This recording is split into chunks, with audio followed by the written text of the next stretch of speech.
The detention room door slammed, and Swifty hated that it made her flinch. In English class, she'd been reading an essay she actually cared about her mom working nights. Her little brother falling asleep at the kitchen table when she heard KELCE's quick laugh, and the class had turned on her like a switch. She'd snapped back, he'd snapped back harder, and now they were stuck here together. KELCE lounged in his varsity jacket like detention was nothing. Football star posture, restless knee, too easy confidence.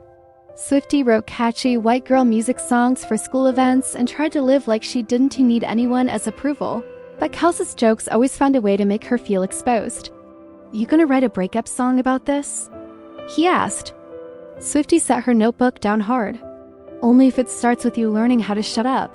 Mr. Darnell slid a packet between them. Group assignment. Hallway poster, respect and responsibility. Real examples, you leave when it's done. If it's weak, you're back tomorrow. Then he returned to his desk. Swifty stared at the blank poster paper. KELCE twirled a marker and doodled a tiny football in the corner.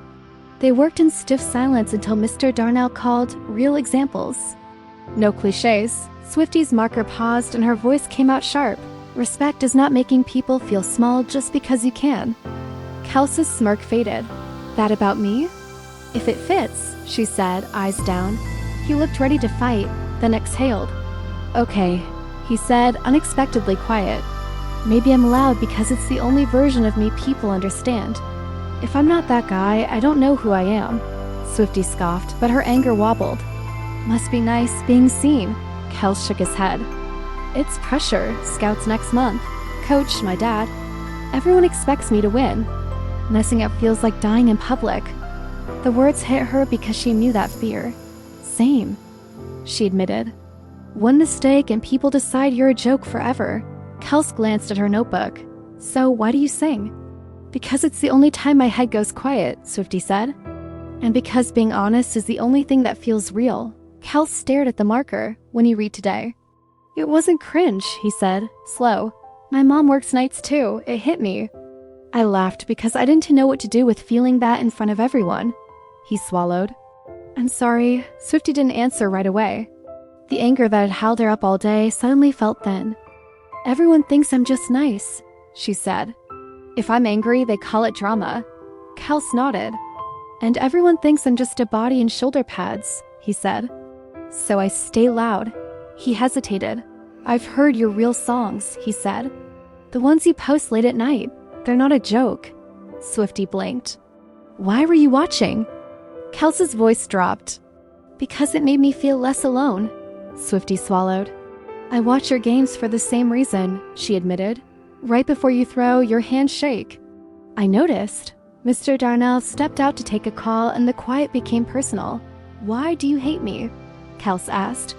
"Because you made my life feel like a punchline," Swifty said. KELCE nodded. "And I thought you hated me because you thought I was dumb." Swifty looked up. "I don't think you're dumb," she said. "I think you're scared." KELCE swallowed. "Yeah," he whispered. "I am." The apology landed like a door opening. Swifty wrote in bold letters, "Respect is not a joke," then slid the marker to him. "Write one," she said. "A real line." KELCE leaned in and wrote, messy but clear. "Responsibility is showing up even when you're afraid." His phone buzzed. Swifty caught a flash of a group chat message mocking her essay. KELCE's jaw tightened. He typed fast, then turned the phone face down. The buzzing stopped. "You don't have to defend me," Swifty said, softer than she meant. KELCE met her eyes. "Maybe I should have done it earlier," he said. "Maybe that's the whole point." They finished the poster with fewer jabs and more truth, listening before reacting, owning mistakes, respecting yourself even when others don't. When their hands brushed reaching for the same marker, neither of them joked. They just froze for a beat like both of them felt the shift. Mr. Darnell checked the poster and nodded.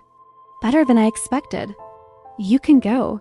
Swifty stood, ready to escape before her feelings betrayed her. KELCE stood too, lingering. "So," he said, trying for casual and failing, "are we still enemies?"